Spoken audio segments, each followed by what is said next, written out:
Hello friends, ഇതിൻ്റെ ആദ്യത്തെ ഒരു ഓൺ വോയിസ് വീഡിയോ ആണ് യൂട്യൂബിൽ.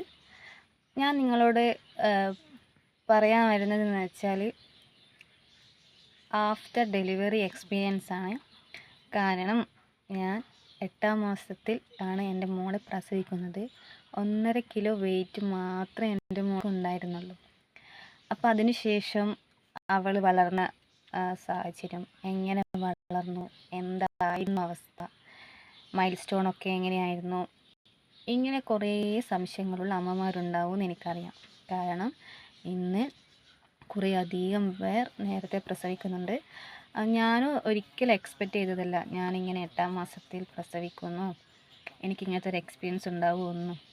കാരണം എനിക്ക് 8ാം മാസം വരെ യാതൊരു കുഴപ്പവും ഉണ്ടായിരുന്നില്ല. അതിനു മുന്നൊക്കെ എപ്പോഴും പ്രഷർ കുറഞ്ഞിട്ട് ഗ്ലൂക്കോസ് കുത്തുകയാണ് ചെയ്യാറ്. 8ാം മാസത്തിൽ പെട്ടെന്നാണ് എനിക്ക് പ്രഷർ കൂടി പെട്ടെന്ന് പ്രസവം നടത്തണമെന്ന് പറഞ്ഞ് പ്രസവം നടത്തിയത്. അപ്പോൾ അതിനുശേഷം പ്രസവമൊക്കെ കഴിഞ്ഞു. അതിനുശേഷം 1.5 കിലോ വെയിറ്റുള്ള കുട്ടിയും കൊണ്ട് ഞാൻ വീട്ടിലേക്ക് വന്നു. അപ്പോൾ വീട്ടിൽ നിന്ന് ഞാൻ അനുഭവിച്ച കാര്യങ്ങൾ, അതായത് വീട്ടിൽ ഇത്തരം എക്സ്പീരിയൻസ് മുന്നേ ഉണ്ടായിട്ടില്ല. കാരണം എല്ലാവരും സമയത്ത് പ്രസവിച്ചതാണ്. ഞാൻ മാത്രമാണ് ധൃതി കൂട്ടി നേരത്തെ പ്രസവിച്ചത്. പക്ഷെ അത് എൻ്റെ കാരണത്തിലല്ല, പ്രഷർ ആ സമയം നോർമലായിട്ട് കൂടുന്നതാണെന്നാണ് ഡോക്ടർ പറഞ്ഞത്. അങ്ങനെ പ്രസവമൊക്കെ കഴിഞ്ഞു വീട്ടിലെത്തി. അതിനുശേഷങ്ങളാണ് കാര്യങ്ങളൊക്കെ അവതാളത്തിലാവുന്നത്. എന്ത് ചെയ്യണം, നേരത്തെ പ്രസവിച്ച കുട്ടിയെ എങ്ങനെ നോക്കണം, ആർക്കും യാതൊരു പിടിയുമില്ല. ഞാൻ തന്നെ മുന്നിട്ടിറങ്ങി. ഞാൻ കുറേ ഫോണിലൊക്കെ സെർച്ച് ചെയ്തു, പ്രീ ടേം ബേബീസിൻ്റെ മൈൽ സ്റ്റോൺ എങ്ങനെ, അവരെ എങ്ങനെ പൊതിയണം, എങ്ങനെ നോക്കണം. പക്ഷേ കുറേ വീഡിയോസ് ഉണ്ട്. ഇതൊക്കെ ഡോക്ടർമാർ ചെയ്യുന്ന വീഡിയോ ആണ്. ഞാൻ അന്വേഷിച്ച വീഡിയോ എന്ന് പറയുന്നത് എന്നെപ്പോലെ മറ്റൊരമ്മ ഒരു എക്സ്പീരിയൻസ് പങ്കുവെച്ചിട്ടുണ്ടാവുമല്ലോ. പക്ഷേ ഞാൻ നോക്കിയപ്പോൾ അങ്ങനത്തെ ഒരു വീഡിയോ ഞാൻ ആ സമയത്ത് കണ്ടില്ല. അങ്ങനെ ചെയ്തിട്ടുണ്ടോ എന്നറിയില്ല. അപ്പോൾ ഞാൻ കരുതി എൻ്റെ എക്സ്പീരിയൻസ് ഞാൻ പങ്കുവെക്കണം. ഒരു കാലം യൂട്യൂബ് തുടങ്ങിയിട്ടുണ്ടെങ്കിൽ എന്നെപ്പോലെയും കുറേ അമ്മമാരുണ്ടാവുമല്ലോ യൂട്യൂബിൽ ഇങ്ങനെ സെർച്ച് ചെയ്യുന്നത്, അവർക്കൊരു ഉപകാരം ആയിക്കോട്ടെ. അപ്പോൾ ആദ്യം ഞാൻ ചെയ്തതെന്ന് വെച്ചാൽ, വീട്ടിലെത്തി. എൻ്റെ വീട്ടിലപ്പോൾ ഉള്ളത് അച്ഛൻ, അമ്മമ്മ, അമ്മ, ഞാൻ. അപ്പോൾ ഞാനും അമ്മയും മാത്രം എൻ്റെ മോളെ ആ സമയത്ത് എടുക്കുമായിരുന്നുള്ളൂ.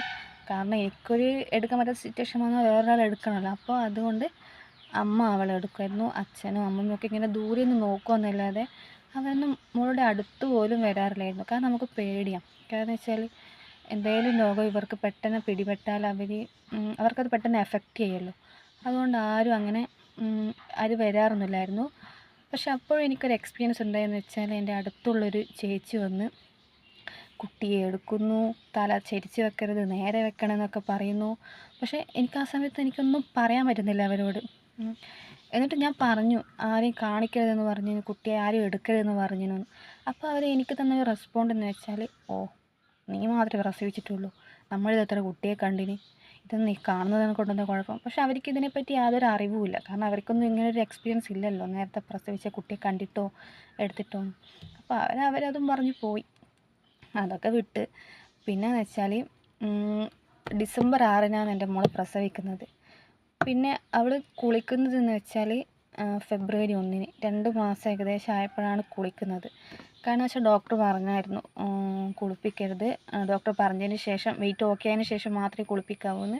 അതുവരെ നമ്മൾ ചൂടുവെള്ളത്തിൽ നനച്ച് പതുക്കെ തുടച്ചു കൊടുക്കുകയാണ് ചെയ്തത്. കാരണം വെച്ചാൽ തുടക്കാനും വേണ്ടി മാത്രം ഇവരുടെ ദേഹത്ത് അതിന് മാത്രം ഒന്നുമില്ല. ഫേസ് കുറച്ച് വലിപ്പമുണ്ടെന്നല്ലാതെ ശരീരം എന്ന് വെച്ചാൽ നമുക്ക് കാണാൻ കൂടി പറ്റില്ല. പക്ഷേ ഒരു അമ്മ എന്ന നിലയിൽ എനിക്ക് ആ സമയത്തും എൻ്റെ മോൾക്ക് അങ്ങനത്തെ ഒരു ഇതുണ്ടായിട്ട് തോന്നിയിട്ടില്ല. പക്ഷെ അവളെല്ലാം ഓക്കെ ആയ സമയത്ത് എന്നോട് പലരും പറഞ്ഞിട്ടുണ്ട്, ആ സമയത്ത് കാണുമ്പോൾ എന്തോ പോലെയായിരുന്നു. പക്ഷെ എനിക്ക് ആ സമയവും എല്ലാ സമയവും എൻ്റെ മോളെ കാണുമ്പോൾ ഒരുപോലെ തന്നെ. അത് അമ്മമാരങ്ങനെയാണല്ലോ. അങ്ങനെ എല്ലാം തുടച്ച് നല്ലോണം പൊതിഞ്ഞ് 3 മാസത്തോളം കാലം പൊതിഞ്ഞ് തന്നെ വെച്ച്. അത് പിന്നെയെന്ന് വെച്ചാൽ, പ്രസവിച്ച ആദ്യമൊക്കെ ടൈം ആഴ്ചക്ക് ചെക്കപ്പ് ഉണ്ടായിരുന്നു. പിന്നെ അത് മാസമായി. നമ്മൾ ഒരു ചെക്കപ്പ് പോലും മിസ് ചെയ്യാതെ പറഞ്ഞ ഡേറ്റിന് പറഞ്ഞ സമയത്ത് നമ്മൾ ഹോസ്പിറ്റലിൽ ചെല്ലാറുണ്ട്. അപ്പോൾ മൈൽ സ്റ്റോണിൻ്റെ കാര്യങ്ങൾ എന്ത് ചെയ്യണം, ഇനി അടുത്തത് എങ്ങനെ ചെയ്യണം എന്നൊക്കെ അവർ പറഞ്ഞു തരും. അപ്പോൾ അവരെ ചെവിയായാലും കണ്ണായാലും ഒക്കെ ടെസ്റ്റ് ചെയ്യും. അതൊക്കെ ചെയ്തു. ചെവിയൊക്കെ നോർമലായി. ഇപ്പം മോൾക്ക് മൂന്ന് വയസ്സായി. അപ്പോൾ 1 വയസ്സെത്തിയപ്പോൾ പോയി കണ്ണ് ചെക്ക് ചെയ്തു, 2 വയസ്സെത്തിയപ്പോൾ പോയി കണ്ണ് ചെക്ക് ചെയ്തു. ഇനിയിപ്പോൾ 7 വയസ്സെത്തിയിട്ട് പോയിട്ട് 7 വയസ്സെത്തുമ്പോൾ പോകാനാണ് പറഞ്ഞത്. നമ്മളതും പോകും. കാരണം നമുക്ക് പേടിയാണ്. കാരണം എന്ന് വെച്ചാൽ ചെറുപ്പത്തിൽ എന്തെങ്കിലും ഒരു പ്രശ്നം ഉണ്ടെങ്കിൽ അത് കാണിച്ച് നമുക്ക് മാറ്റാം. മതി വിട്ടേ ഇപ്പോൾ കുഴപ്പമൊന്നുമില്ല എന്ന് പറഞ്ഞ് നമ്മളത് പിന്നീടത്തേക്ക് മാറ്റി വെച്ചാൽ ചിലപ്പോൾ അത് നമുക്ക് പരിഹരിക്കാൻ പറ്റാത്ത പ്രശ്നമായിട്ട് മാറും. അതുകൊണ്ട് നമ്മൾ ചെക്കപ്പിനൊക്കെ എല്ലാ ഡേറ്റും എല്ലാ മാസവും പോയിട്ടുണ്ട്. പിന്നെയെന്ന് വെച്ചാൽ അവൾ മൈൽ സ്റ്റോണൊക്കെ ഏകദേശം ഒക്കെ ഡിലേ ആണ്. ഇരിക്കാൻ ലേറ്റായി, കമിഴ്ന്ന് വീഴാൻ ലേറ്റായി, പിടിച്ചു നിൽക്കാൻ ലേറ്റായി, നടക്കാൻ നല്ലോണം ലേറ്റായി. പല്ലൊക്കെ സമയത്ത് വന്നു. പിന്നെയെന്ന് വെച്ചാൽ സംസാരിക്കാൻ അവൾ പെട്ടെന്ന് സംസാരിച്ചു. അതിന് യാതൊരുവിധ ഡിലേ ഇല്ലായിരുന്നു. ഏകദേശം 2 വയസ്സ് കഴിഞ്ഞപ്പോഴാണ് മര്യാദയ്ക്ക് നടക്കാൻ തുടങ്ങിയത്. എനിക്ക് ടെൻഷനായിരുന്നു, നടക്കില്ലേ ഇനി. കാരണം വെച്ചാൽ ഇത് നടക്കില്ല, നേരത്തെ പ്രസവിച്ച കുട്ടികൾ ഇങ്ങനെയാണെന്നൊക്കെ പറഞ്ഞു തരാനും കുറേ പേരുണ്ട്. അപ്പോൾ നമ്മൾ അതൊന്നും ചെവിക്കൊള്ളാതെ നമ്മൾ നമ്മളേതായ ഒരു ആത്മവിശ്വാസത്തിൽ മുന്നോട്ട് പോവുക.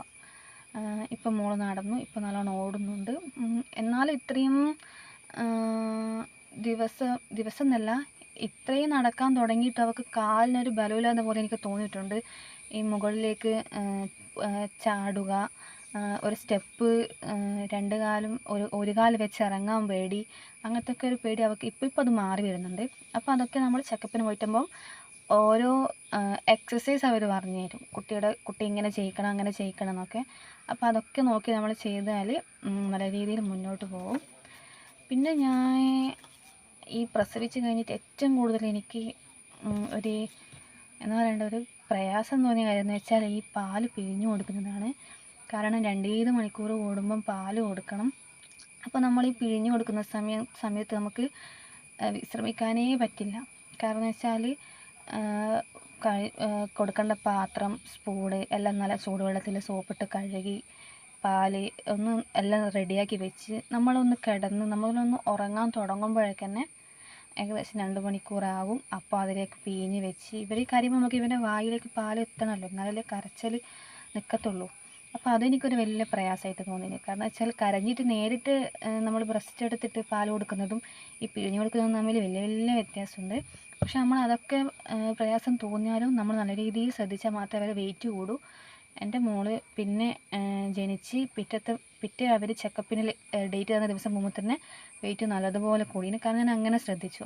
അപ്പോൾ 2.5 കിലോ ആയിട്ടാകുമ്പോഴാണ് അവർ നോർമൽ ബ്രസ്റ്റിലൂടെ തന്നെ പാല് കൊടുത്തോന്ന് പറഞ്ഞത്. പക്ഷേ എന്നാലും ഞാൻ 2.5 കിലോ ആയിട്ട് നോർമൽ അങ്ങനെ പറഞ്ഞാലും ഒരു പ്രാവശ്യം കൊടുക്കുമ്പോൾ ബ്രസ്റ്റിലൂടെ കൊടുക്കും, പിറ്റേ പ്രാവശ്യം കൊടുക്കുമ്പോൾ ഞാൻ പിഴിഞ്ഞിട്ട് കൊടുക്കും. കാരണം വെച്ച് കഴിഞ്ഞാൽ അഥവാ വലിച്ച് കുടിക്കുമ്പോൾ എന്തെങ്കിലും ബുദ്ധിമുട്ട് പ്രയാസപ്പെട്ടിട്ട് വയറ്റിൽ അങ്ങോട്ട് എത്തിയില്ലെങ്കിൽ വെയിറ്റ് കുറഞ്ഞു പോകുമല്ലോ.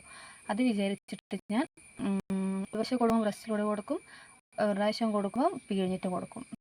പിന്നെ വെയിറ്റ് കൂടി വന്നാലും പിന്നെ പിഴിഞ്ഞു കൊടുക്കുന്നത് ഒഴിവാക്കി ബ്രസ്റ്റിലൂടെ മാത്രം കൊടുത്തു. 6 മാസം വരെ എൻ്റെ മോൾ മുലപ്പാൽ മാത്രം കുടിച്ചാണ് അവൾ വെയിറ്റ് വെച്ചത്. യാതൊരു വിധ വേറെ പൊടിയൊന്നും കലക്കി കൊടുക്കേണ്ടി വന്നിട്ടില്ല. 6 മാസം പൂർത്തിയായതിനു ശേഷമാണ് മുത്താറി, കായുടെ കുറുക്ക് ഇങ്ങനത്തെയൊക്കെ കൊടുക്കാൻ തുടങ്ങിയത്. ഇപ്പം 3 വയസ്സായി. ഇപ്പം യാതൊരു വിധ കുഴപ്പമില്ല, കുട്ടിയായിട്ട് അംഗൻവാടി പോകുന്നുണ്ട്. പിന്നെ ആദ്യം എന്നൊക്കെ വെച്ചാൽ പെട്ടെന്ന് വീട്ടിൽ ആർക്കെങ്കിലും അസുഖം വന്നാൽ പനി, തണുപ്പ്, ഇവർക്ക് പ്രതിരോധശേഷി കുറവായിരിക്കുമല്ലോ, പെട്ടെന്ന് പിടിപെടുമായിരുന്നു.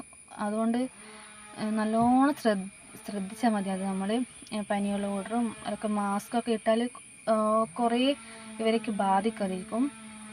പിന്നെ എനിക്കുണ്ടായ എക്സ്പീരിയൻസ് എന്ന് വെച്ചാൽ എൻ്റെ മോളുടെ കൈ 2 പ്രാവശ്യം എല്ല് പൊട്ടി. അതും ചെറിയ വീഴ്ച മാത്രമാണ് ഉണ്ടായത്. ചെറിയ വീഴ്ചയിൽ തന്നെ കൈ കൊണ്ടുപോയി കുത്തി കൈയുടെ എല്ല് പൊട്ടിയിട്ട് 2 പ്രാവശ്യം ഞാൻ ഒരു സങ്കടകരമായൊരു സംഭവമായിരുന്നു അത്. വീണോന്ന് ചോദിച്ചാൽ വീണു, വീണില്ലെന്ന് ചോദിച്ചാൽ വീണില്ല, എന്നിട്ട് പോലും എല്ല് പൊട്ടി. അപ്പോൾ നമ്മൾ പരമാവധി വീഴാതൊക്കെ ശ്രദ്ധിക്കണം. ഇന്നത്തെ വീഡിയോയിൽ ഞാൻ ഇത്ര മാത്രം പറയുന്നു. ഇനി നിങ്ങൾക്ക് എന്തെങ്കിലും ഡൗട്ട് ഉണ്ടെങ്കിൽ എന്നോട് ചോദിച്ചാൽ ഞാനതിന് ഉത്തരം തരുന്നതായിരിക്കും. ശരി, ബൈ.